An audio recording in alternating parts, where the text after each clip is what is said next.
Halo semuanya, selamat datang di pembahasan kali ini. Gini, kita harus mulai dengan sebuah realita yang agak pahit ya, buat kalian yang berkecimpung di dunia HR. Sering banget kan dengar staf HR junior yang udah kerja keras siang malam, beresin semua kerjaan, tapi karirnya mentok di situ-situ aja. Kenapa sih kok bisa gitu? Coba bayangin, kalian kerja di perusahaan raksasa yang karyawannya sampai 8.000 orang. 8.000! Di lautan manusia sebanyak itu, apalagi dengan hierarki perusahaan yang super kompleks, kalian itu gampang banget jadi sosok yang sama sekali nggak terlihat. Ini tuh ibaratnya sebuah corong yang brutal banget. Dari 8.000 karyawan, tim HR-nya mungkin cuma 80 orang. Dan di ujung paling bawah corong itu, ya cuma ada satu kamu. Kalau kamu cuma datang ke kantor dan sekedar ngerjain rutinitas harian, percaya deh, jajaran direktur di atas sana nggak bakal pernah notice keberadaan kamu. Kamu butuh panggung. Makanya, poin krusialnya adalah akselerasi karir itu bukan soal siapa yang paling jago ngafalin teori HR atau sekedar duduk manis nunggu antrian promosi berdasarkan senioritas. Nggak gitu mainnya. Kita butuh perubahan paradigma yang masif.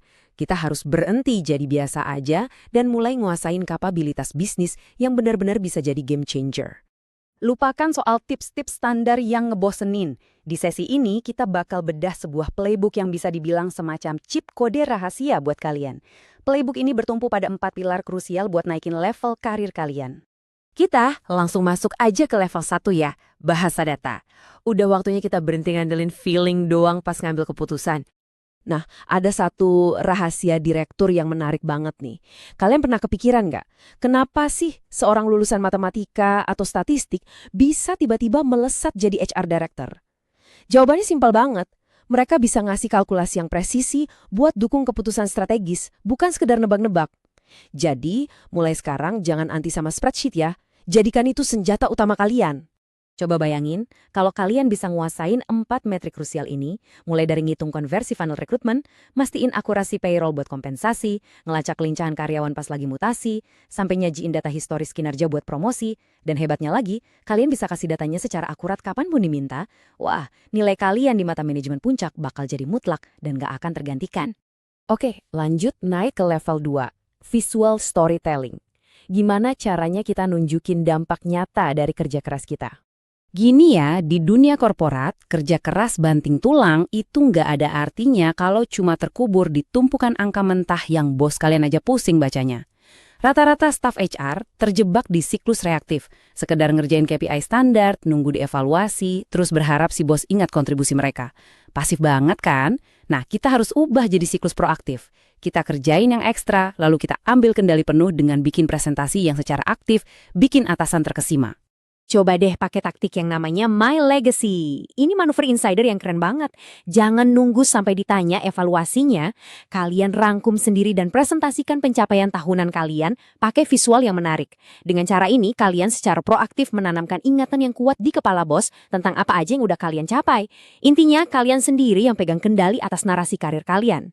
Sekarang kita masuk ke level 3, eksekusi tanpa celah. Ini tentang rubah tugas operasional jadi manajemen proyek yang super mulus. Gimana sih prakteknya? Kita sebut ini jebakan peluang. Langkahnya gampang. Pertama, cobain deh masuk ke kepanitiaan acara kayak outing kantor. Kedua, jangan cuma jadi seksi sibuk di balik layar, jadilah ketua atau MC biar kalian terlihat. Ketiga, pastiin acaranya jalan mulus, benar-benar tanpa celah sedikit pun. Dan keempat hasilnya, nama kalian otomatis bakal meroket dan dinotis langsung sama eksekutif dari berbagai divisi. Logikanya gini, dengan bawa skill project management yang solid ke acara-acara non-HR yang seringkali dianggap remeh, kalian sebenarnya lagi ngebangun panggung promosi kalian sendiri loh. Ini benar-benar cara terbaik buat dapat exposure ke jajaran manajemen lintas divisi. Bisa dibilang, ini tiket emas kalian. Nah, yang terakhir dan yang jadi katalis utamanya, level 4, komunikasi 360 derajat. Ini benar-benar the ultimate game changer. Jujur aja nih, percuma punya data canggih dan eksekusi yang rapi kalau orang-orang di luar divisi HR nggak ada yang tahu. Komunikasi yang efektif itu fungsinya mendistribusikan value kalian. Ini yang bakal ngubah image departemen HR dari yang tadinya kaku dan birokratis jadi roda pendorong bisnis yang dinamis. Kuncinya, komunikasi ke publik secara personal dan ke para pemangku kepentingan itu harus benar-benar selaras. Satu tips penting, buang jauh-jauh deh bahasa birokrasi yang bikin ngantuk. Mulai pakai jargon atau singkatan-singkatan yang catchy, biar gampang nempel di kepala staf operasional.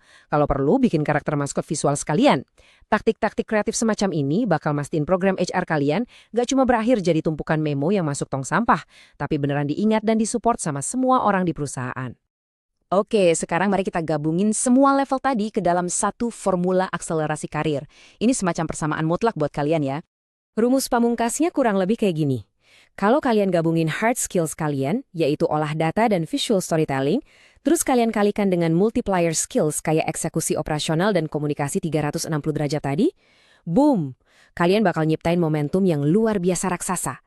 Hasilnya, sebuah akselerasi karir yang begitu solid sampai direktur manapun gak akan bisa pura-pura gak lihat pencapaian kalian. Coba deh sekarang kita sedikit refleksi diri sejenak. Lihat matriks diagnostik ini dan jujur aja sama diri sendiri. Apakah rutinitas harian kalian belakangan ini masih terjebak pakai pendekatan HR lama yang biasa-biasa aja?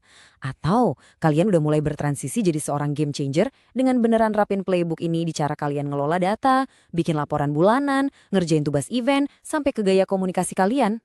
Sebagai penutup di pembahasan kali ini, saya mau ninggalin satu pertanyaan penting buat kalian. Di dunia korporat, cepat atau lambat, panggung kesempatan itu pasti akan terbuka. Tapi pertanyaannya, pas momen strategis itu benar-benar datang, apakah kapasitas kalian udah benar-benar siap buat melangkah naik ke panggung itu? Pikirkan baik-baik ya, dan mulailah bersiap dari sekarang. Sampai jumpa!